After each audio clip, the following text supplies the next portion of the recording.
नमस्कार। आज हम बात करने वाले हैं 12 हाउसेस के बारे में। ये जो 12 हाउसेस होते हैं, जिन्हें भाव भी बोला जाता है, ये बहुत ज़्यादा इम्पोर्टेंस रखते हैं ज्योतिष के बारे में। इनकी डिटेल अंडरस्टैंडिंग ही एक अच्छा ज्योतिषी बना सकती है आप। तो आज हम पहली हाउस के बारे में बात करेंगे, फर्स्ट हाउस के बारे में, जिसको असेंडेंट भी बोला जाता है और हिंदी में उसको लगन भी बोला जाता है। तो आइए पहले हम ये जानते हैं कि असेंडेंट होता क्या है, ये लगन होती क्या है। इसको आपको एक डायग्राम के माध्यम से मैं समझाता हूँ कि असेंडेंट या लगन क्या होता है। जैसा कि आप इस डायग्राम में देख सकते हैं कि हमारा जो ब्रह्मांड है वो 12 राशियों में बटा हुआ होता है और हर राशि 30 डिग्री की होती है। अब आप सपोज कीजिए ये जो हमारी अर्थ है, इस पर जो रेड डॉट है, आप यहाँ पैदा हुए और हमारी जो अर्थ है वो ईस्ट डायरेक्शन से वेस्ट डायरेक्शन की तरफ मूव करती है। तो आप क्या कीजिए, जहां आप पैदा हुए हो उस एरिया से एक पैरेलल लाइन खींचिए और वो इमेजिनरी लाइन इतनी बड़ी हो कि वो अंतरिक्ष में जाके इन राशियों से टकराए। तो आप देख पाएंगे कि ईस्ट साइड में जब आप पैदा हुए थे कि कौन सी राशि उदय हो रही थी या राइज हो रही थी। जैसा कि आप इस डायग्राम में देख सकते हैं कि ये लाइन जाके लिब्रा राशि में मिली, तुला राशि को में मिली। अब हमारी अर्थ जो है वो रोटेट करती है टाइम के हिसाब से। जैसे जैसे ये रोटेट करती है उसी तरीके से ये लाइन भी रोटेट करती है, जो कि अर्थ की सरफेस के साथ पैरेलल है। तो ये जितने डिग्री अर्थ घूमती जाती है उतनी ज़्यादा ये लाइन घूमती जाती है। तो ये हर 2 घंटे के अंदर जो है अर्थ 30 डिग्री कवर कर जाती है। तो हर 2 घंटे के अंदर इक्वेटर के पास जितने भी देश हैं, इनके अंदर जो असेंडेंट है और जो लगन है वो 2-2 घंटे में चेंज होती है। जैसा कि अब आप देख सकते हैं कि ये स्कॉर्पियो पर आ गई, अभी 2 घंटे बाद ये सेजिटेरियस में आ जाएगी, इसके 2 घंटे बाद ये केप्रिकॉर्न में चली जाएगी और अंधेरे वाला जो एरिया है वो सूर्य के सामने आ जाएगा। तो आई होप आप समझ गए होंगे कि असेंडेंट और लगन किसको कहते हैं। अब आपको समझाते हैं कि फर्स्ट हाउस के अंदर कौन कौन सी चीजें हैं जो देखी जाती हैं, जिनसे जिनका बहुत ज्यादा इंपॉर्टेंस है। अब आप समझिए, फर्स्ट हाउस वो हाउस होता है जहां पे आप पैदा होते हो, जहां पे आपकी सोल जो है इस धरती पर जन्म लेती है। तो धरती पर जन्म लेने के बाद जो सबसे पहली जो चीज होती है, आपकी बॉडी का आउटर शेल बनता है, आपके बॉडी का बेस बनता है। तो जो फर्स्ट हाउस होता है ये आपकी बॉडी होता है, आपका ब्रेन होता है, आपकी बॉडी के अंदर जो स्केलेटन होता है वो फर्स्ट हाउस से देखा जाता है। आपकी बोन्स की डेंसिटी फर्स्ट हाउस से देखी जाती है। आपकी बॉडी का कलर, किस तरीके का आपकी बॉडी का कलर होगा, आपके किस तरीके के नैन नक्षत्र होंगे, आपका दिमाग, आपका मस्तिष्क इस हाउस से देखा जाता है। आपका first response towards a situation इस हाउस से देखा जाता है। आपकी सेल्फ रिस्पेक्ट, आपका कॉन्फिडेंस, आपके हेयर्स इस हाउस से देखे जाते हैं। इस हाउस से सारी आपकी जो दिमाग से रिलेटेड बीमारियां हैं इस हाउस से देखी जाती है। इस हाउस से ये देखा जाता है कि आपको जनता का कितना सम्मान मिलेगा, आपको कितना लोग रिस्पेक्ट करेंगे। आपका बेसिक इंटरेस्ट इस हाउस से देखा जाता है कि आपका बेसिक इंटरेस्ट टुवर्ड लाइफ किस जगह होगा। किसी आदमी का इंटरेस्ट इंजीनियरिंग के अंदर होता है, किसी का कास्ट के अंदर होता है, किसी का स्पिरिचुअलिटी के अंदर होता है। तो ऐसे डिफरेंट डिफरेंट सभी के इंटरेस्ट होते हैं। तो वो ये चीज से पता लगता है कि इस हाउस के अंदर कौन सी राशि आके बैठी है या कौन सा ग्रह आके बैठा है। जैसा कि मैंने आपको भी थोड़ी देर पहले डायग्राम के माध्यम से बताया कि अगर आप जैसे स्कॉर्पियो के अंदर पैदा हो गए हो, तो स्कॉर्पियो एक है वाटर एलिमेंट साइन है, इसका जो स्वामी है वो मंगल है। तो ये लोग थोड़े ज्यादा इंटेंस होते हैं। अभी जो उनका बॉडी का जो शेप होता है वो थोड़ा सा वाटर एलिमेंट की वजह से थोड़ा प्लम्पी होता है। तो थोड़े गोल मटोल से होते हैं, आंखें बड़ी होती है, आंखों में थोड़ा तेज होता है मंगल ग्रह की वजह से। तो ये सारी चीजें जो है फर्स्ट हाउस से देखी जाती है। अब फर्स्ट हाउस के अंदर बहुत सारी और चीजें हैं जो देखने की होती हैं, ये तो जस्ट स्टार्टिंग है। अब ये हाउस, फर्स्ट हाउस आपके बर्थ का है, बर्थ के साथ साथ आपकी मृत्यु भी जुड़ी होती है। तो ये फर्स्ट हाउस आपकी लाइफ की लॉन्जिटिविटी भी बताता है, कितने साल जियोगे आप, कितना लंबा सफर है आपका इस दुनिया के अंदर। तो इस हाउस से बीमारियां भी देखी जाती है कि आपको हड्डियों की बीमारी होगी नहीं होगी, आपकी बॉडी में कहाँ चोट लगेगी, आपके सर पे चोट कहाँ लगेगी, आपको भूलने की बीमारी तो नहीं है, ब्रेन हैमरेज तो नहीं होगा, सर पे चोट तो नहीं लगेगी, आपका चाइल्डहुड कैसा होगा, आपके फिजिकल ट्रेट किस तरीके के होंगे। तो ये सारी चीजें जो है फर्स्ट हाउस से देखी जाती है। अब फर्स्ट हाउस जो हाउस है, इसका जो कारक ग्रह जो होता है वो होता है सूर्य। अब आप पूछेंगे कारक क्या होता है? कारक वो ग्रह होता है जो इस हाउस को एक तरीके से ओन करता है। जैसा कि मैंने आपको बताया कि आप पैदा हुई हुई आत्मा जो होती है वो सूर्य के हवाले होती है। तो इसलिए जो फर्स्ट हाउस है इसका कारक सूर्य होता है। अब इस हाउस के अंदर कोई भी ग्रह आके बैठता है तो कहीं ना कहीं सूर्य को अफ्लिक्ट करता है। अब सूर्य इस ग्रह का, इस हाउस का कारक माना गया है, इस वजह से ये जो हाउस है ये आपका ईस्ट डायरेक्शन को रिप्रेजेंट करता है। आप अब इसका क्या महत्व है, इस डायरेक्शन का क्या लेना देना है इससे? या जैसे हम ज्योतिष के अंदर कभी कभार देखते हैं कोई गुम गया है, कहाँ से आपको बिजनेस आएगा, या वो सारी चीजें जो देखी जाती हैं वो इस हाउस से देखी जाती है। डायरेक्शन का इसलिए महत्व होता है। अब हर प्लेनेट, जो भी प्लेनेट इस हाउस के अंदर आता है वो उसका अपना स्वभाव देता है इस हाउस के अंदर। अब जैसे सैटर्न अगर आ गया तो सैटर्न एक लंबा ग्रह है, एक सुस्त ग्रह है, लेजी ग्रह है। तो जो बच्चा इधर पैदा होगा उसका चलने का स्टाइल स्लो होगा, हाइट में थोड़ा लंबा होगा, थिंकिंग बुजुर्गों जैसी होगी, बहुत सोच समझ के बोलेगा, चीजें आराम से करेगा, कोई जल्दी नहीं होती।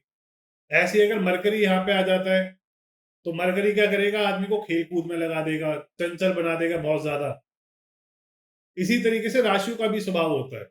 चलिए अब राशियों के बारे में बात करते हैं कि अगर इस हाउस के अंदर पहली राशि आ जाए मेष राशि, तो वो कैसा स्वभाव डालती है।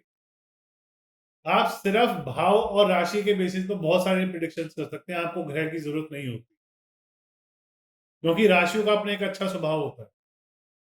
अब पहली राशि अगर यहाँ पे मेष राशि आ जाए फर्स्ट हाउस के अंदर, तो आदमी का स्वभाव कैसा होगा, उसकी कदकाठी कैसी होगी, मंगल ग्रह जैसी।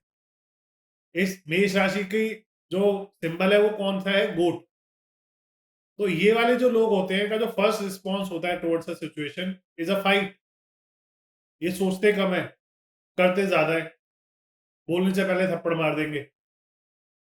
ये लोग बहुत ज्यादा प्रोटेक्टिव होते हैं, इस वजह से इनका जो सोचने का नजरिया है वो बहुत लिमिटेड होता है। इंटेंस होते हैं, केयरिंग होते हैं, मन की भावनाएं मन में ही रखते हैं। अब ये किस वजह से बता रहा हूं मैं, इनके फीचर्स जो है बहुत शार्प होते हैं। अब क्यों? क्योंकि सेकंड हाउस के अंदर टॉरस राशि आ जाती है, थर्ड हाउस के अंदर जेमिनी राशि आ जाती है। गुस्से वाला स्वभाव है, हाथों में जान है, मार देते हैं। इमोशनल क्यों है, फोर्थ हाउस के अंदर कैंसर राशि आ जाती है।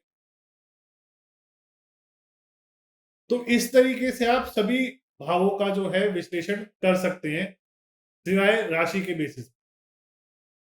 अब अगर यहाँ टॉरस राशि आ जाए, वृष राशि आ जाए, तो क्या होगा, आदमी बहुत सुंदर होगा, बहुत ही शांत स्वभाव का होगा, क्योंकि जो वृष राशि, जो टॉरस राशि है, वो एक अर्थ एलिमेंट साइन है। उसका जो स्वामी है, वो स्वामी ग्रह जो है वो वीनस है। वीनस हमको पता ही है कि प्लेनेट सबसे ज्यादा नॉलेजेबल प्लेनेट है। तो ये आदमी बहुत शांत रहते हैं, बहुत सुंदर होते हैं देखने के अंदर, बहुत ज्यादा सेक्सुअल होते हैं, आवाज में इनकी बहुत अच्छी कमांड होती है, बहुत अच्छे प्रवक्ता होते हैं, क्योंकि सेकंड हाउस के अंदर जेमिनी राशि आ जाती है। आर्टिस्टिक होते हैं, खेल कूदने में इनका बहुत रुझान होता है, गाने के और डांसिंग के बहुत ज्यादा शौकीन होते हैं। मित्रों के साथ घनिष्ठ प्रेम होता है, क्योंकि फोर्थ थर्ड हाउस के अंदर 4 नंबर राशि आ जाती है, कर्क। अब इसी तरीके से अगर यहाँ पे आपकी लगन के अंदर, असेंडेंट के अंदर जेमिनी राशि आ जाती है, मिथुन राशि आ जाती है, तो आदमी क्या होता है, आर्टिस्टिक नेचर का होता है, चंचल होता है, हाथों की कलाओं में माहिर होता है, लंबा होता है, थोड़ा प्लम्पी होता है, क्योंकि जो मरकरी है वो त्रिदोषी प्लेनेट है, इसमें तीनों दोष होते हैं, वात पित्त कफ होता है। बहुत ज्यादा फैमिली के साथ अटैच्ड होते हैं, फैमिली के साथ मिलके काम करते हैं,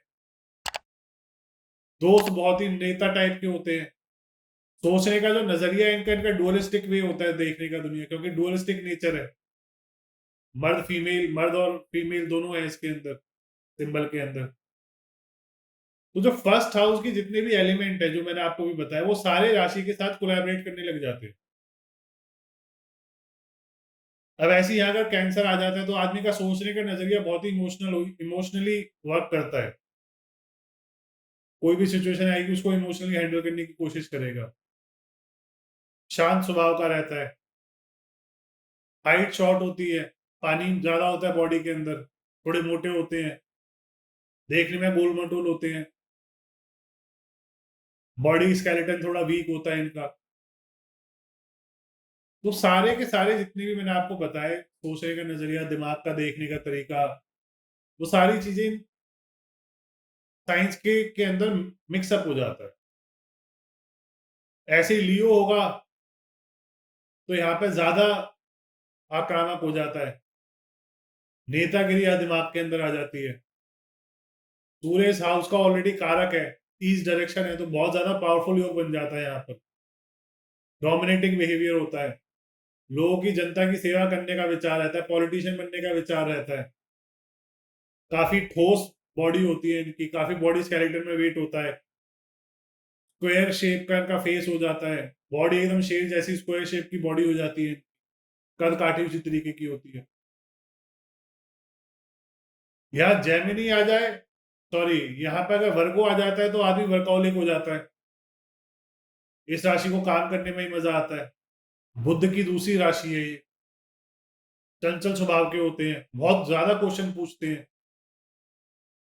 क्यों? क्योंकि दिमाग बच्चा होता है। मरकरी जो है बच्चा स्वभाव का ग्रह होता है, और फर्स्ट हाउस पे बैठ जाता है, दिमाग पे बैठ जाता है, तो आदमी बहुत ज्यादा पढ़ाकू भी होता है। क्वेश्चंस बहुत पूछता है। ऐसी तुला राशि यहाँ पे आ जाती है तो आदमी जो होता है, वीनस की दूसरी राशि होती है, बिजनेस माइंडेड हो जाता है, बहुत ज्यादा सेक्सुअल हो जाता है। उसका दिमाग हमेशा सेक्सुअलिटी की तरफ ज्यादा रहता है, डबल मीनिंग बातें करेगा। यहाँ पे जहाँ पे अपॉर्चुनिटी मिल जाएगी, बिजनेस की बातें करना शुरू कर देगा। बहुत सुंदर होते हैं, लंबे होते हैं। स्कॉर्पियो, अगर यहाँ पे स्कॉर्पियो है तो आदमी कैसा हो जाता है? बहुत ज्यादा इंटेंस, पैशनेट, गुस्से वाला, बातों को दिल में लगा के रख लेगा। अब बातों को दिल में लगा के क्यों रख लेगा? अब हमको यहाँ पे चीजें देखनी पड़ती है, क्यों? क्योंकि स्कॉर्पियो जो है वो वाटर एलिमेंट साइन है। स्वामी कौन है? मंगल, फायर एलिमेंट प्लैनेट। आके कहाँ बैठ गए? आपके असेंडेंट के अंदर। असेंडेंट का कारक कौन है? सूर्य। क्योंकि पानी वाटर एलिमेंट साइन है तो दिल पे लगा के रख लेते हैं, भूलते नहीं है बातों को। मंगल ग्रह है, इस वजह से पैशनेट ज्यादा है इनमें। चीजें भापने की क्षमता बहुत होती है। जब तक बोलते नहीं है, नहीं बोलते, जब तक बोलने लग गए तो फिर लड़ने लग जाते हैं काफी ज्यादा। सोचते बहुत ज्यादा गहराई से हैं, दुनिया को देखने का नजरिया बहुत ज्यादा प्रोटेक्टिव है, जल्दी खुलते ही नहीं है। अब ऐसी यहाँ पे अगर सेजिटेरियस राशि आ जाती है तो एक गुरु की राशि है। ये लोग क्या होते हैं? धर्म कर्म की बातें करते हैं, अच्छे खासे लंबे होते हैं, पीला थोड़ा शरीर होता है इनका, घुंघराले बाल होते हैं, शरीर में जान बहुत होती है, हमेशा कुछ ना कुछ करने में रुझान रहता है इनका। धर्म कर्म की बातें करेंगे, लोगों की सेवा करेंगे।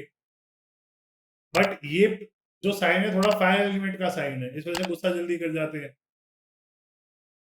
थोड़े इमेच्योर होते हैं।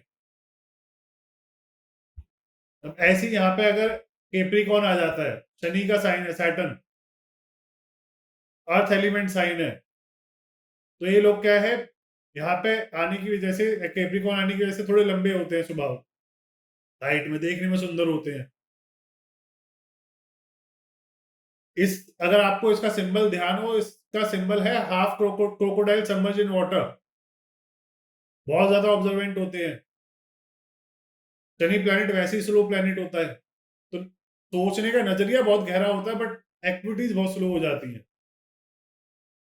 लंबे होते हैं, बॉडी वेट बहुत होता है इनका, ठोस बॉडी होती है, काम करने की क्षमता बहुत ज्यादा होती है, डेडिकेटेड होते हैं। तो ये सारा इनका ब्रेन का कमाल होता है। फर्स्ट हाउस ब्रेन आपका आपका ब्रेन और आपकी बॉडी का स्केलेटन को रिप्रेजेंट करता है, आपकी कार्य क्षमता को रिप्रेजेंट करता है। यहीं पर एक्वेरियस आ जाए तो सोशलिस्ट हो जाते हैं, ये भी सैटर्न का ही दूसरा साइन है, बट एयर एलिमेंट का साइन है। तो आदमी सोचता बहुत है, विचार बहुत करता है, हर चीज को बहुत गहराई से सोचेगा,